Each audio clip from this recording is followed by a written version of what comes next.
हमारे साथ ज़िशान यूसुफजई मौजूद हैं, इस सारी सूरत हाल पर रिपोर्टिंग कर रहे हैं। ज़िशान, सबसे पहले ये बताएं कि वज़ीर दिफा ने तो पहले ही ट्वीट करके बता दिया कि 25 तारीख को इस्तांबुल में एक बड़ी बैठक होने जा रही है। अब से कुछ देर पहले इसहाक डार नायब वज़ीर आज़म, उनकी जानिब से भी ट्वीट आ चुका है और ज़बीउल्लाह मुजाहिद की जानिब से जो ट्वीट आया है वो भी आप बताएं कि बुनियादी तौर पर एक बड़ी सीरियसनेस जो है इस मरतबा दूसरी जानिब से भी देखने को मिल रही है। अदील साहब, देखे होना तो मुआहदा ही था, बातचीत करने के लिए बैठ जाना था, लेकिन एक अभी इस मुआहदा जो है ये टेस्टिंग फेज़ में चला गया। अब ये टेस्ट होगा कि आया ये कामयाब होता है या नहीं, लेकिन लग यही रहा है कि ये मुआहदा कामयाब होगा और अफ़गान तालिबान किसी तीसरे फरीक के हाथों यूज़ नहीं होंगे। वो अमीर खान मुत्तकी, वो अफ़गान तालिबान जो आज से चंद रोज़ कबल कह रहे थे कि हमने रूस और अमरीका को शिकस्त दी है, भारत में बैठ के ये बात कर रहे थे और जब उनसे सवाल किया गया कि TTP जो है वो अफ़गानिस्तान से जो है दरअंदाजी करती, तो उन्होंने कहा कि कौन सी TTP, वो तो वहाँ पर मुहाजिरीन है। उन्हीं अफ़गान तालिबान के तर्जुमान ने अपने एक्स पोस्ट में कहा है कि इस बात पर इत्तेफाक किया गया है कि पाकिस्तान, हुकूमत पाक, ये वर्डिंग है उनकी कि हुकूमत पाकिस्तान के खिलाफ कोई ग्रुप कार्रवाई नहीं करेगा और जो दोनों ममालिक हैं वो सीज़ फायर कर रहे हैं और अपने जो फैसिलिटीज़ हैं उनको भी नुकसान नहीं पहुँचाया जाएगा, इंफ्रास्ट्रक्चर को भी नहीं पहुँचाया जाएगा। तो ये इस बात की इंडिकेशन है कि अफ़गान तालिबान को ये बात समझ आ गई, वो बात जो पाकिस्तान सालों से समझा रहा था, डिप्लोमेसी के थ्रू, सफारतकारी के ज़रिए, मुख्तलिफ मीटिंग्स के ज़रिए अफ़गान तालिबान को इंसेंटिव्स दिए, लेकिन उनको समझ नहीं आ रही थी। तो लग यही रहा है कि ये मुआहदा कामयाब हो जाएगा। ज़राए ने कुछ चीज़ें शेयर की है, अगर मैं आपके साथ वो शेयर करूँ इस मुआहदे में, तो ये मुआहदा अदील साहब बेसिकली पोजीशन ऑफ स्ट्रेंथ पर किया गया है। ऐसा नहीं है कि पाकिस्तान की ख्वाहिश थी, बल्कि पाकिस्तान ने पहले जो है अफ़गानिस्तान में टारगेटेड और प्रिसीजन स्ट्राइक्स किए, TTP को ख़त्म करने के लिए तमाम इकदाम किए और TTP के खवारिज को, कल के दिन अभी आपने बताया कि 70 खवारिजियों को, हाफिज़ गुलबादरी ग्रुप को मारा गया और उसके बाद जो मुतालबा है वो था ही पाकिस्तान का कि दहशतगर्दी नहीं होनी चाहिए और ये जो मुतालबा है ये प्रिवेल कर गया। अफ़गान साइड से कुछ इस तरह की बड़ी जो है मुतालबात नहीं थे। कुछ ज़राए ने कन्फर्म किया है कि उनके मुहाजिरीन के मुतल्लिक कुछ स्टांस होंगे जो कि पाकिस्तान 40 साल से कर रहा है और अभी भी करता रहेगा। कोई इस तरह की बड़ी बात है नहीं क्योंकि वो मुहाजिरीन है, लेकिन बात यह है कि पाकिस्तान का जो स्टांस है वो प्रिवेल कर गया। लेकिन इन सब में जो सीरियसनेस है अफ़गान तालिबान की जानिब से, क्योंकि उनको भी समझ आ गई है, तो अब देखना यह है कि अफ़गान तालिबान किस हद तक कामयाब होते हैं। शायद ये आपने बड़ी अहम बात की कि ये मुआहिदा बुनियादी तौर पे अब टेस्ट होगा। इस मुआहिदे के अंदर गारंटर्स बड़े हैं। इस मुआहिदे में सालसी का किरदार अदा करने वाले दो बड़े अहम मुस्लिम मुल्क हैं और बड़ी नशस्त जो है अब से चंद दिन बाद होने जा रही है। लेकिन हमने जो गुज़िश्ता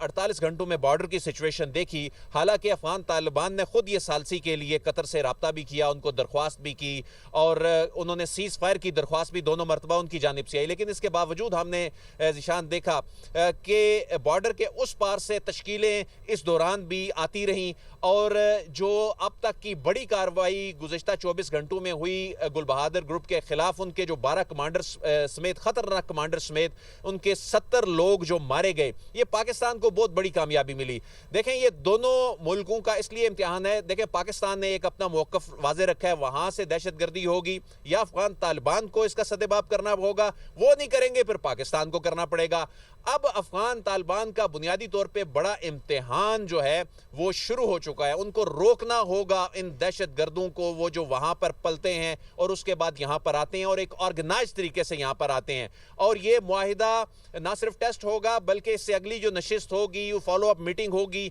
वो इसलिए भी ज़्यादा अहमियत इख्तियार कर गई है कि उसमें अब जो चंद दिन हैं ये मेरा ख्याल है टेस्ट के लिए काफ़ी होंगे, जिसमें वो अगली नशिस्त जो है उसमें फिर इन चीज़ों को मुस्तकिल, उसका पायदार हाल जो है तलाश किया जाएगा। अदील साहब, ये एक हम पहले भी बताते रहे कि न्यू नॉर्मल सेट हो गया है और अब पाकिस्तान जो है इसी पैटर्न पे जाएगा। ये फैसला किया गया है कि दहशतगर्दी को एलिमिनेट करना है और दहशतगर्दी होती कहाँ से वो तो पूरी दुनिया को पता है। और अफगानिस्तान सिर्फ पाकिस्तान के अंदर दहशतगर्दी नहीं कर रहा, उनके जो दीगर ममालिक हैं वहाँ पर भी जो है खदशात हैं। लेकिन पाकिस्तान ने ये बात बताई है और अफगान तालिबान को शायद समझ आ गई है। लेकिन जैसे आपने बताया कि उनका टेस्ट है, तो आया वो अब कामयाब होते हैं या नहीं, TTP को रोक पाते हैं या नहीं। लेकिन अगर इस मुआहदे को ब्रीच किया जाएगा अफगान तालिबान की जानिब से, तो पाकिस्तान दोबारा से स्ट्राइक्स करेगा और पाकिस्तान कार्रवाई करेगा। और ये चीज़ें बाकायदा तौर पर वहाँ पर डिस्कस की गई। जो 13 घंटे के मुज़ाकरात हुए हैं तो उसमें अफगान तालिबान के तमाम खदशात को दूर किया गया है। ये बातें ख़त्म हो चुकी है कि ये हमारे उसमें हमारी जो मिलिट्री लीडरशिप है, हमारी जो सियासी लीडरशिप है,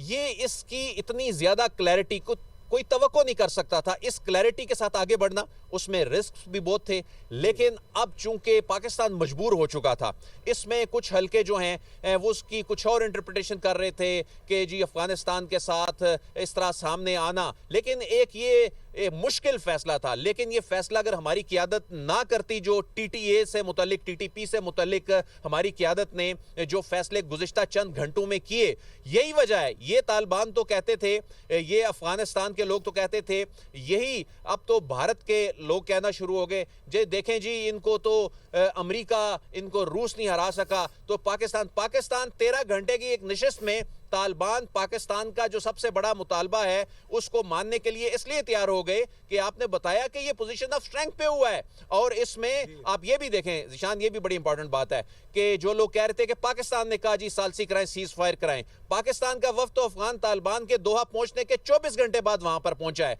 और जिस मैच्योरिटी के साथ पाकिस्तान इस सारे मामले को लेकर गया है, दुनिया इसकी तवक्को नहीं कर रही थी कि इसका इतना बड़ा आउटकम इतनी जल्दी निकल आएगा। अदील साहब, आप मुझे इस खित्ते में या दुनिया भर में कोई ऐसा मुल्क दिखाए जिसके सिक्योरिटी फोर्सेस रोजाना की बुनियाद पर शहीद हो रहे हो, जिसके आम शहरी हो रहे हो। तो मिलिट्री लीडरशिप और जो पॉलिटिकल लीडरशिप थी वो इस बात में तो क्लियर थी कि इस चीज़ को एलिमिनेट करना है। रही बात मुज़ाकरात की, तो मुज़ाकरात किसने किए? ख्वाजा आसिफ जो हमारे वजीर दिफा है,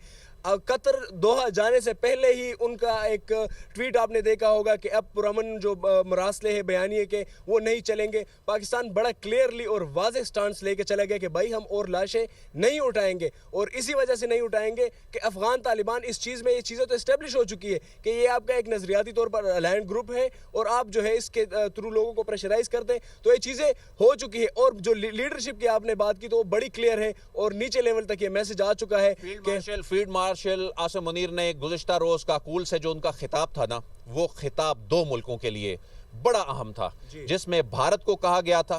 कि उसकी जो जोग्राफियाई वुसअत के हवाले से उसका जो तस्वुर है, उसको हमारे जो हथियारों की जो रेंज है और इसकी जो लिथैलिटी है, वो उस तस्वुर को ख़त्म कर देगी। दूसरी जानिब वो अफगान तालिबान के लिए भी बड़ा वाज़ेह पैगाम था, इन प्रॉक्सियों को लगाम डालें, पाकिस्तान के खिलाफ ये जो प्रॉक्सियां इस्तेमाल हो रही हैं इनको लगाम डालें। बड़े वाज़ेह मैसेज थे। वो कल का दिन फील्ड मार्शल का ये स्टेटमेंट, उनकी जो स्पीच थी, वो दुनिया ने देखा, इसका बहुत बड़ा इंपैक्ट था। अदील साहब, अफगान तालिबान का भी ये टेस्ट है कि आया वो यूज होते हैं या नहीं उन भारत की तरफ से जो इनको यूज करना चाहिए। आपने देखा होगा कि इस जब ये झड़पें जारी थी तो भारत ने इसमें बड़ा ही जो है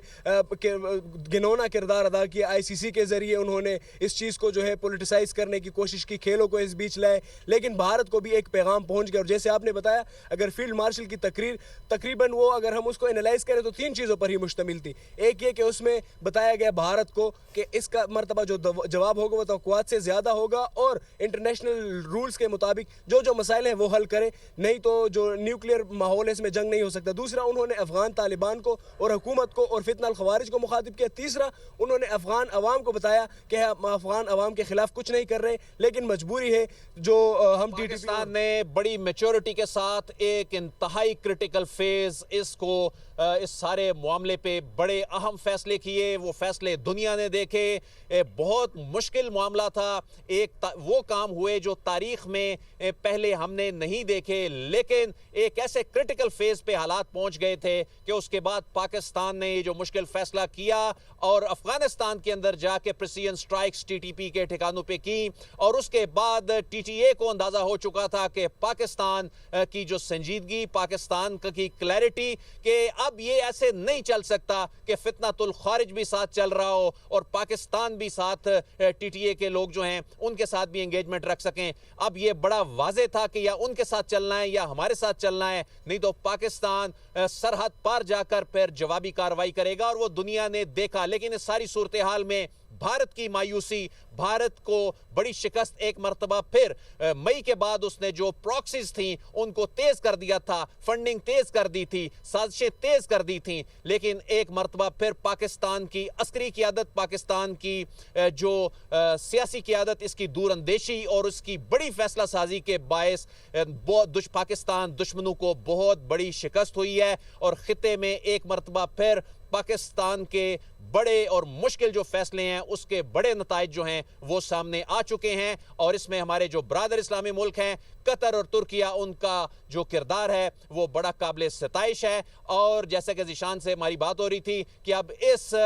जो मुआहदे का टेस्ट जो है वो शुरू होने जा रहा है और उसके बाद अगली फॉलो अप मीटिंग जो है, जिसमें पहली मीटिंग जो है वो 25 अक्टूबर को होने जा रही है, तमाम नजरें उस पर हैं। जी।